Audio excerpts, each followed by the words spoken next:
Insting Jokowi terbukti, Menteri Nasdem seorang koruptor. Ya, kita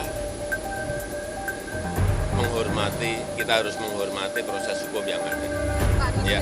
politik bagaimana Pak menanggapinya Pak?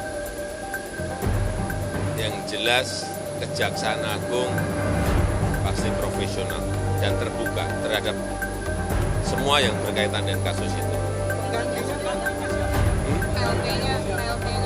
PLT-nya Pak Menko Polhukam.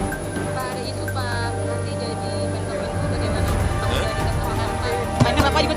PLT-nya Pak Menko Polhukam. Saat itu sudah sesuai hukum. Karena sebenarnya ini udah diteliti berulang-ulang. Kan sudah agak lama kan isunya, tapi agak terlambat karena ini diteliti berulang-ulang karena ini beririsan dengan politik. Nanti kalau ditindak, dibilang oh ini tindakan politik karena punya masalah politik. Saya bilang hati-hati. Tetapi kalau bukti sudah cukup jangan ditunda. Karena kalau menunda penetapan tersangka itu salah juga secara hukum. Tapi ada satu titik poin yang harus kita cermati bersama di dalam kasus ini. Kita ingat peristiwa ini dana yang digulirkan proyek senilai 10 triliun sekian. Kerugian negaranya 8 triliun sekian. Nah ini mungkin harus kita cermati bersama bahwa ini bukan peristiwa pidana biasa. Pada tahun 2015, KPK menunjukkan taringnya dengan menangkap koruptor Bansos Sumatera Utara.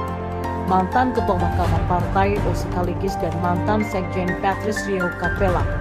Dua-duanya pada tahun 2015 ditangkap oleh KPK. Padahal sebelumnya Nasdem lewat mulut Surya Paloh mengatakan bahwa Nasdem akan bubar kalau kadernya korupsi. Kocaknya ya pakai banget. KPK sekarang sudah nggak bisa ngapa-ngapain dan kelihatan dukung Anies. Maka saat ini kita melihat Kejaksaan Agung yang menunjukkan taringnya dengan menangkap Menko Info yang adalah orang Nasdem. Maka saat ini kita melihat Kejaksaan Agung yang menunjukkan taringnya dengan menangkap Menkom Info yang adalah orang Nasdem yang sering di-endorse sama penulis Seward dan di beberapa waktu yang lalu.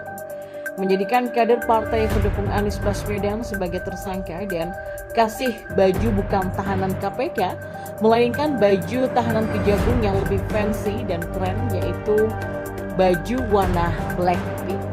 Dan beberapa tahun yang lalu, Paloh pernah mengatakan bahwa jika ada kader Nasdem yang terbukti korupsi, maka partai Nasdem sebaiknya bubar saja. Nah, sudah komplit ini, sudah ada 3 orang yang viral. Kalau yang daerah, saya nggak tahu. Tapi setelah Plate jadi tersangka koruptor oleh Kejagung, Paloh bukan yang membubarin partai, malah mengumpulkan elit partai. Gimana sih? Mau dikumpulkan untuk melakukan salam perpisahan atau bagaimana? Ya, mudah-mudahan perampasan aset koruptor mau dipercepat gitu.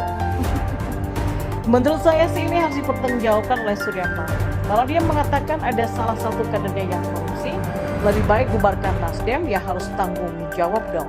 Kalau visi misinya katanya revolusi mental, ya ini artinya nggak ditaatin. Kata kunci yang digaung-gaungkan oleh Pak Jokowi sebagai revolusi mental ternyata jadi mental, mantul, tektok. Yang hingga detik ini sikap ini nggak dilakukan, malah memperkeruh keadaan. Kader Partai Nasdem nggak boleh melayani ketuanya. Harusnya kader Partai Nasdem rame-rame bubar jalan. Pasca mendukung Anies, suara Nasdem kempes, sekarang koruptor sudah dapat piring cantik. Nah, jika anti korupsi hanya sebatas jargon pencitraan Nasdem politik anti mahar, apalagi sebagai partai yang ada di kubu pemerintah Jokowi, ini adalah duri dalam dada. Siapakah pengganti kursi kosong Menkom Info saat ini? Enggak heran, dan kita bisa melihat kan bagaimana Joko Widodo beberapa bulan ini terlihat berjarak dengan Nasdem dan tidak mengundang Surya Paloh berjumpa dan ngobrol-ngobrol santai dengan ketua umum partai lainnya. Prabowo aja diundang loh. Padahal Prabowo kan ya gitulah ya. Surya Paloh, Anies Baswedan, JK memang ada di kapal yang sama saat ini. Dan akhirnya Kejagung berani dan memberikan taringnya dengan menangkap Johnny G. Plate. Nah, JP, si Johnny G. Plate ini, sang Menkom Info, akhirnya ditampilkan dengan tangan tergari dan mengenakan rompi merah jambu khas tersangka Kejaksaan Agung.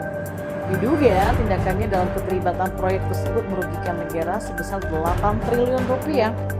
Dan sejak diungkapkan ke publik tentang pemeriksaan kasus tersebut oleh Kejagung, Dengan melihat gelagat proses pemeriksaan para saksi dan yang terlibat dalam proyek tersebut, banyak loh yang berpendapat bahwa JP hanya menunggu waktu untuk mengalami nasib yang sama dengan orang-orang seniornya yang sudah dijadikan tersangka. Ada 5 orang termasuk Direktur Utama Bakti Kementerian Komunikasi dan Informatika.